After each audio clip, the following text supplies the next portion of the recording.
Good morning, students. This is Jyoti Tamrakar and I'm going to teach you English. And जैसा कि आज हमारा first lecture है English का, so we are going to read the first chapter. Okay, तो it's a poem and you can see on the screen that आपकी poem में जो भी डिफ़िकल्ट वर्ड है उन सब का मीनिंग मैंने पेंसिल से आपकी बुक के ऊपर ही लिखा हुआ है. तो I am also going to explain the same, right. मैं जब आपको एक्सप्लेन करूँगी पोएम तब भी आपको ये वर्ड्स बताती जाऊँगी. तो बहुत ही ध्यान से आपको सुनना होगा, because we know so many words but actually उनका मीनिंग हमें नहीं पता होता है. ओके, तो ध्यान से आपको बहुत ही ध्यान से सुनना है so that you can know the exact meaning and वो पोएट जो है वो क्या कहना चाहता है वो आपको समझ में आए. ओके, चलिए स्टार्ट करते हैं. The world. The world means संसार या दुनिया. Okay, so let's see the introduction first. The world is enormous and beautiful.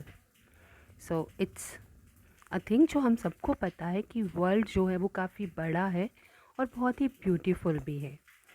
There is huge mountains, huge water bodies, long stretches of green grassland and many more things on the world. तो now you can see कि यहाँ पर जो है हमारी book में जो वो लिखा हुआ है is, but actually it must be are.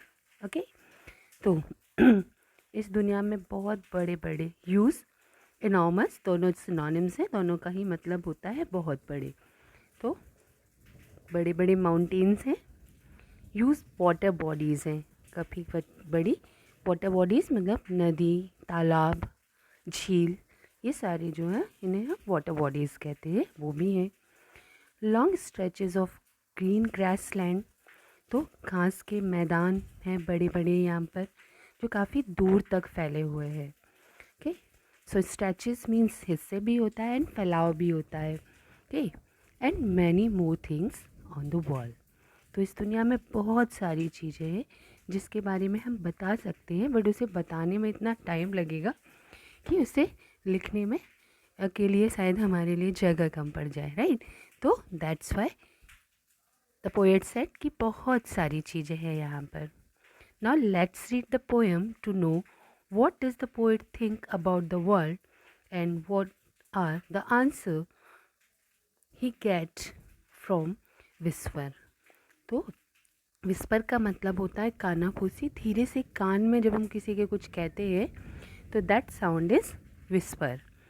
तो यहाँ पर हमारी जो पोएम है इससे हमें पता चलेगा कि एक्चुअली पोएट जो है वो इस दुनिया के बारे में क्या सोचता है, और कुछ एक बात उसके कानों में गूंजती है, कोई धीरे से आकर के कहता है वो क्या बात है और क्या उसका सिग्निफिकेंस है. सिग्निफिकेंस मीन्स इम्पोर्टेंस, महत्व. ओके, तो चलिए अभी स्टार्ट करते हैं हम पोएम को. Great white beautiful wonderful world with the wonderful water around you curled, and the wonderful grass upon your breast, world you are beautifully dressed. So here the poet is addressing the world. यहाँ पर poet जो है first stanza में world को address कर रहा है, उससे बोल रहा है कि वो बहुत ही बड़ा है. वाइट मीन्स अगेन यहाँ पर बड़े के लिए ही उस वर्ड को यूज़ किया गया. हाउएवर वर्ड वाइट का वर्ड मीनिंग होता है चौड़ा, है ना. बहुत ही सुंदर है और वंडरफुल मीन्स आश्चर्यजनक है.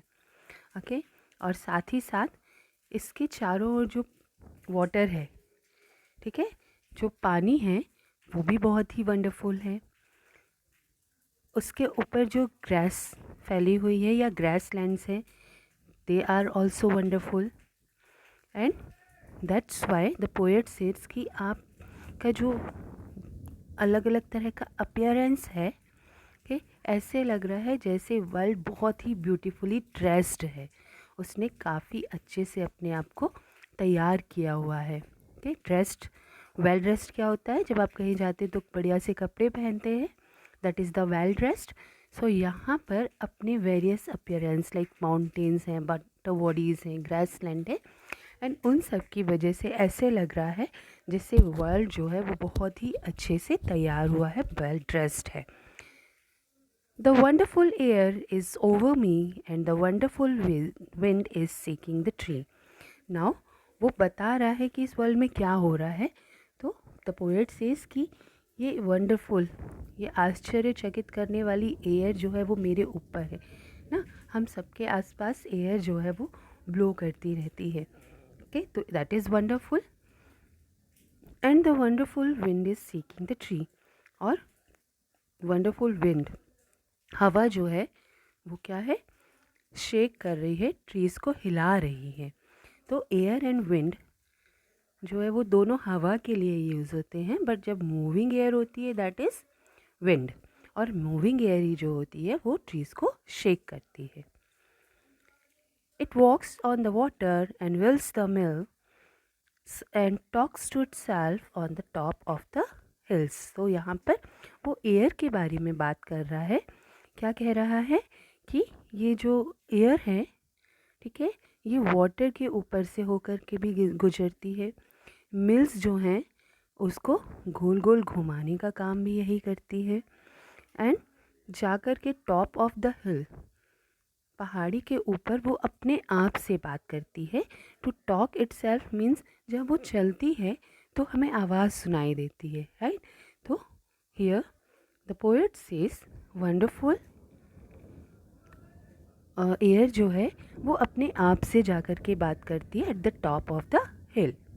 Now let's see the third stanza. So here this is the third stanza. You friendly earth, how far do you go with the wheat fields that nod and the rivers that flow? Now the poet asks a question to the earth कि तुम कितनी दूर जाती हो, मतलब तुम कहाँ तक फैली हुई हो। क्योंकि वो जब देखता है तो वीट फील्ड मीन्स गेहूँ के खेत जो है वो काफ़ी आगे तक जा रहे हैं। और ही सेज कि वीट फील्ड दैट नॉड का मतलब होता है सर हिलाना। और जब फसल खड़ी होती है और वहाँ से हवा चलती है तो ऐसे फील होता है ना जैसे कि वो जो पौधे हैं वो सर हिला रहे हैं अपना। तो उस हवा को दूर तक वो देखता है एंड रिवर जो है वो भी काफ़ी दूर तक फ्लो कर रही है। सो द पोएट सेज कि कितनी दूर जाते हो तुम, कहाँ कहाँ तक फैले हुए हो। वो बीट फील्ड है जहाँ तक अपनी क्रॉप का सर हिलाते हुए वहाँ तक भी आप देखते हो। रिवर जहाँ तक फ्लो होती है वहाँ तक भी आप हैं।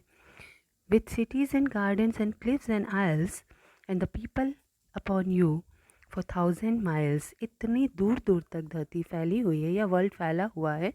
सिटीज़ हैं वहाँ, गार्डन्स हैं, क्लिफ्स हैं, क्लिफ मीन्स चट्टान है, आइल्स मीन्स द्वीप है। द्वीप क्या होते हैं, जो पानी के वाटर के बीच में एक ज़मीन नज़र आती है, चारों तरफ वो किससे घिरी होती है, वाटर से ही घिरी होती है। तो that is the island, that's isles. Okay, और लाखों करोड़ों लोग आपके ऊपर रहते हैं। तो actually the poet is surprised कि वर्ल्ड कितना बड़ा है।